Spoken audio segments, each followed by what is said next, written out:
A certain shopkeeper sent his son to learn about the secret of happiness from the wisest man in the world. Then he wandered through the desert for 40 days, and finally came upon a beautiful castle, high atop a mountain. It was there that the wise man lived. Rather than finding a saintly man, our hero, on entering the main room of the castle, saw a hive of activity. Tradesmen came and went, people were conversing in the corners, a small orchestra was playing soft music, and there was a table covered with platters of the most delicious food in that part of the world.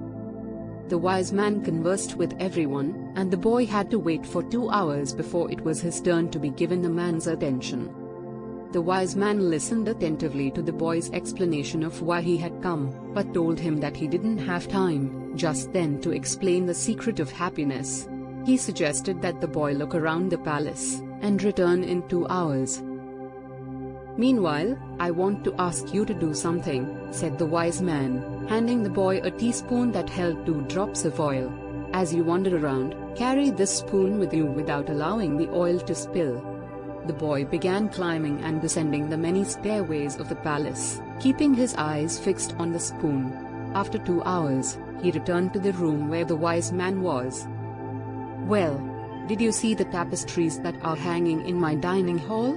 asked the wise man. "Did you see the garden that it took the master gardener 10 years to create? Did you notice the beautiful parchments in my library?" The boy was embarrassed, and confessed that he had observed nothing. His only concern had been not to spill the oil that the wise man had entrusted to him. "Then go back and observe the marvels of my world," said the wise man.